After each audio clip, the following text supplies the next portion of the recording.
सुंदरकांड आज होता है, अकेले नहीं, ढेर सारे लोग जमा होते हैं और आज उसका 74वां दिन है और इनकी बुकिंग महीनों की लगी रहती है। सनातन संस्कार मंच के अध्यक्ष हैं और बच्चों को ही संस्कार देने के अभियान में लगे हैं। भाग्योदय फाउंडेशन और सनातन संस्कार मंच मिलकर के विभिन्न कार्यक्रम करते हैं। कई परिवारों में जहां सुंदरकांड की, ये मैं इसके बारे में सुना रहा हूं, कोई परिवार में मन है कि सुंदरकांड हमारे यहाँ हो, फिर बच्चे का जन्मदिन मना दें, तो 1.5 घंटे का सुंदरकांड का कार्यक्रम आप कर देते हैं। फिर हमारे संस्कार प्रमुख रामेंद्र मिश्र जी 1 मिनट को खड़े होंगे, वैसे सबसे परिचित हैं, ये संस्कार प्रमुख है भाग्योदय फाउंडेशन के।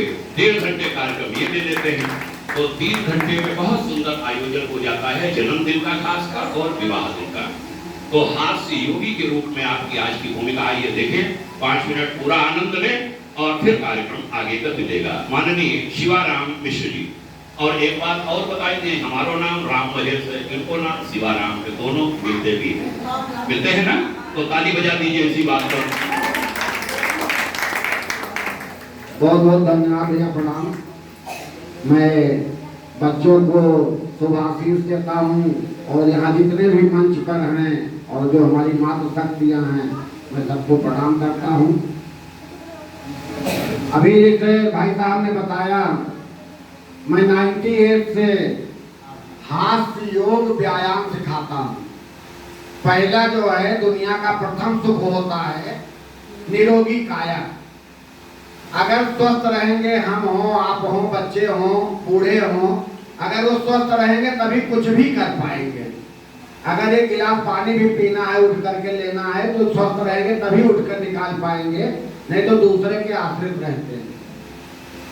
इसीलिए हमारे ऋषि मुनियों ने कहा कि प्रथम सुख निरोगी काया।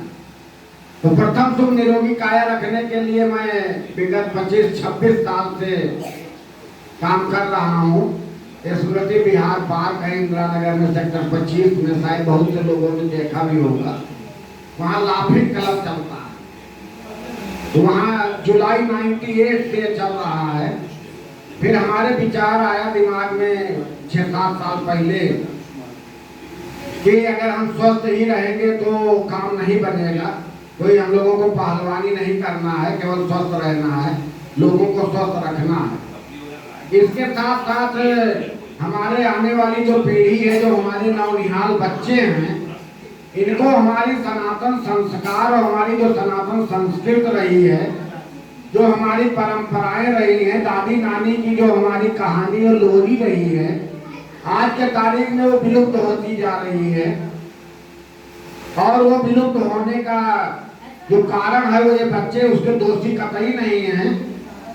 हम लोगों ने या हमारे जो और इन बच्चों के गार्जियन है या आने वाली जो और अभी पीढ़ी है, उनके माँ बाप ने उनको बताया नहीं। भौतिकतावादी युग में इतना वो मदाद हो गए पैसे के चक्कर में, दुनिया की चकाचौंध में, कि हमारे बच्चे कहाँ जा रहे हैं, हमारी बिटिया कहाँ जा रही है, लड़का कहाँ जा रहा है, इस पर ध्यान नहीं दिया। आज के ही दैनिक जागरण में दिया गया है, पेज नंबर 11 पर है कि अगर गर्भाधान के बाद कोई भी मातृ शक्ति सुंदरकांड का पाठ करती है या सुनती है, गीता और रामायण का पाठ करती है, सुनती है, और साथ ही साथ अपना खुद संस्कार कार्य करती है, तो आने वाली बच्चा, आने चाहे लड़की हो चाहे लड़का हो, संस्कारवान ही पैदा होगा। आज के दैनिक जागरण में निकला हुआ। लेकिन ये हमारे ऋषि मुनियों ने तो लाखों वर्ष पहले बताया था ना, ये बार बार बताने की जरूरत नहीं है। ये चकाचौंध, ये रुपया पैसा, ये दुनियादारी काम नहीं आती है। जिस घर के लड़की लव जिहाद में फंस जाती है, उसके दिल से पूछिए उसके माँ बाप से कि क्या गुजरती है। तो लव जिहाद में बाद में फंसती है वो बिटिया, लेकिन उसको अगर शुरू से संस्कार मिला हो तो हमें नहीं लग रहा है कि कोई लड़की लव जिहाद में जान करके फंस जाएगी।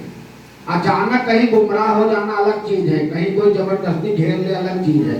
लेकिन आज की जितनी जो पीढ़ियां हैं, आप देखिए शिक्षा में जितनी भी लड़कियां उसमें आ रही हैं प्रकाश में, डॉक्टर साहब सब पढ़ी लिखी वेल क्वालिफाइड है।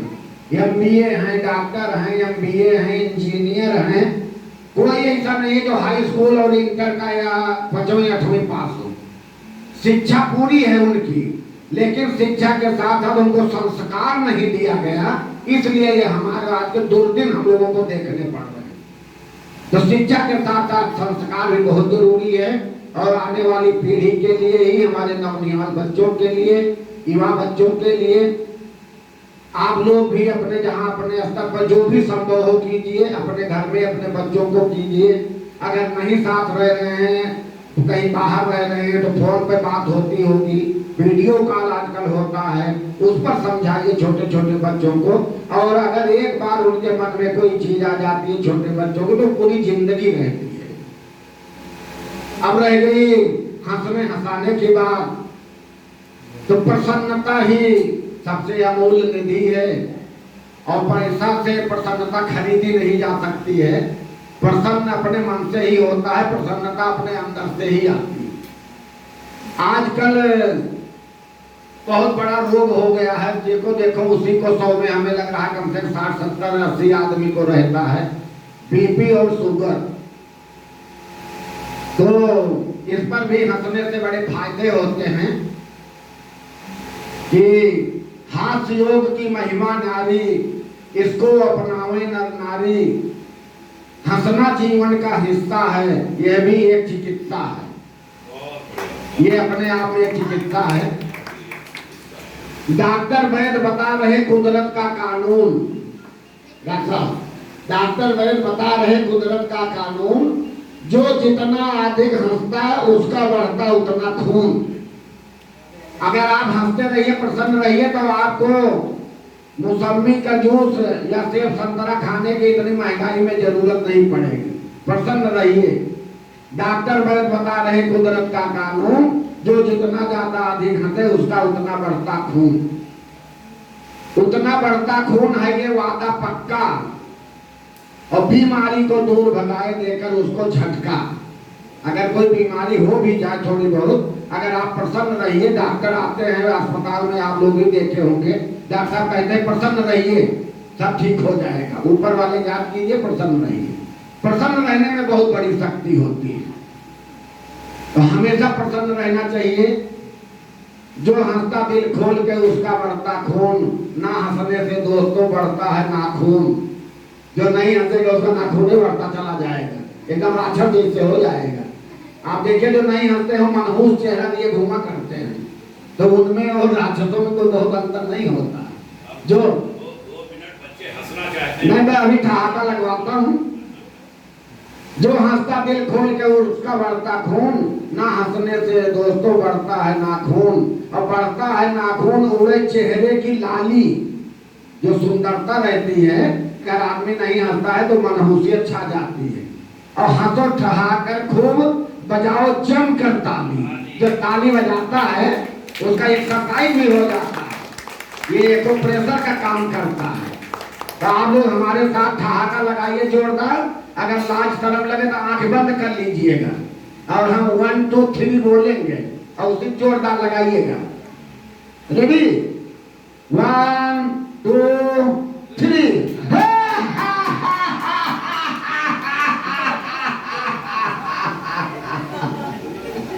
एक और 1 2 3।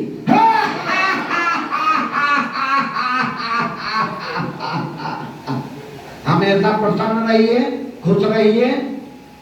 और आज से एक वादा करके आप लोग जाइए कि रात में सोने, जब खाना पीना खाने के बाद सोने जाइए अपने बिस्तर पर, तो अपने मम्मी और पापा को प्रणाम करके चरण स्पर्श करके तब सोइए। अभी अधूरा है, 60 सेकंड हंसी रुके ना, ऐसे हंसवाए फिर हटो। चलिए, और दूसरा जब सवेरे सोकर उठिए तब प्रणाम कीजिए, उसके बाद मंजन कीजिए। भगवान राम को तो हमारे खास सभी लोग जानते होंगे, सुने होंगे भगवान राम को। भगवान राम भी जो है अपने माता पिता को सवेरे और शाम को प्रणाम करते थे। प्रातः काल उठ के रघुनाथा, मात पिता गुरु नाम ही माथा। अगर भगवान अपने माँ बाप के चरण छूकर प्रणाम करते थे तो हम लोगों को भी वो करना चाहिए। तो ये जरूर आप लोग कीजिएगा। कोई बड़ा बुजुर्ग आवे, अगर नहीं भी जानते हो तो उसको ऐसे हाथ जोड़ करके प्रणाम कह दीजिए। पैर भले छूने का मौका ना मिले तो आप दूर से भी प्रणाम करेंगे तब भी वो माना जाएगा। तो एक बार फिर से ठहाका हो जाए जोरदार, चलिए 1 2 3।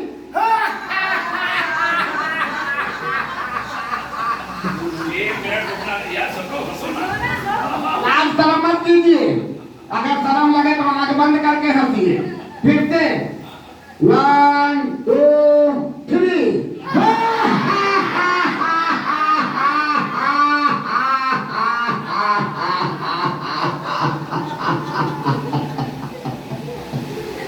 ये करीब 25-26 साल से हम रोज करा रहे हैं। और भाई साहब बड़े भाई हमारे हैं, नाम बड़े भाई का नहीं लेना चाहिए, लेकिन जहाँ मौका होता है वहाँ लिया भी जाता है। श्री राम महेश जी मिश्र जी बहुत दिन से जानते हैं, डॉक्टर शर्मा साहब से भी 5-7 साल से सानिध्य मिल रहा है। दोनों जी आज पहली बार मिले। मेरा फोन नंबर आप लोग चाहे नोट कर लीजिए। सुंदरकांड फ्री में होता है, पूरी साज-बाज के साथ होता है, माइक भी लाते हैं, अपना लौंग इलायची भी लेके आते हैं। और केवल छोटे छोटे बच्चों को और आने वाली पीढ़ी को सनातन संस्कार के बारे में बताते हैं। और उसके बाद सुंदरकांड पढ़ते हैं।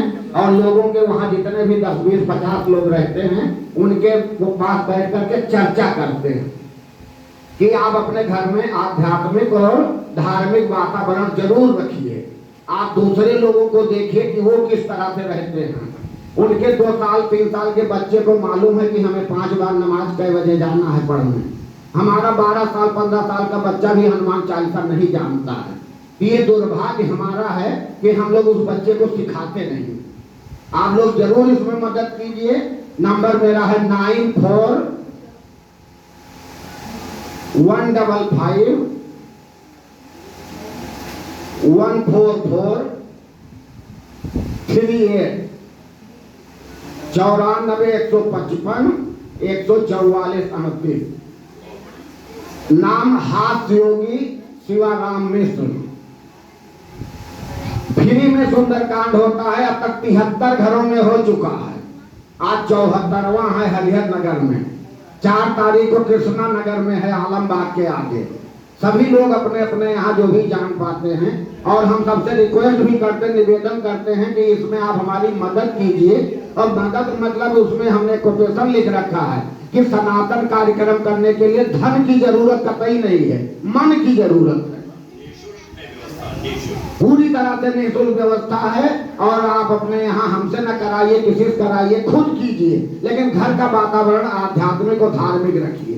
और परिवार के बच्चों को, बुजुर्ग को, जो भी हैं उनको सबको बताइए कि हमारा जो है भौतिकतावादी से काम नहीं चलेगा। हमने अपने जड़ों की तरफ लौटना ही पड़ेगा। आज के दैनिक जागरण आप लोग उठा पढ़िएगा, उसमें बहुत डिटेल में दिया हुआ है। बहुत बहुत धन्यवाद। जोरदार तालियों के साथ धन्यवाद दीजिए और प्रणाम करिए आदरणीय मिश्र जी का। कैसा लगा बच्चों? हास्य योग अच्छा लगा? बहुत सुंदर। एक बात मैं बताना चाहूंगा आप सभी बच्चों को और जो यहाँ बड़े जन बैठे हैं। शिवाराम जी जब आप वो हंसा रहे थे तो हमें घटना याद आई। हम देव संस्कृति विश्वविद्यालय में संयुक्त निदेशक के रूप में उस समय सेवा कर रहे थे। और वहाँ एक मध्य प्रदेश से सज्जन आए, बुजुर्गवार। पता चला वो हास्य योगी हैं। उनका नाम मैं भूल गया हूँ। अभी वो सुना है जीवित हैं, एजेड थे। आपको नाम याद आ गया हो? एक बार हमने चर्चा करी थी, मध्य प्रदेश वाले। तो चंदसोरी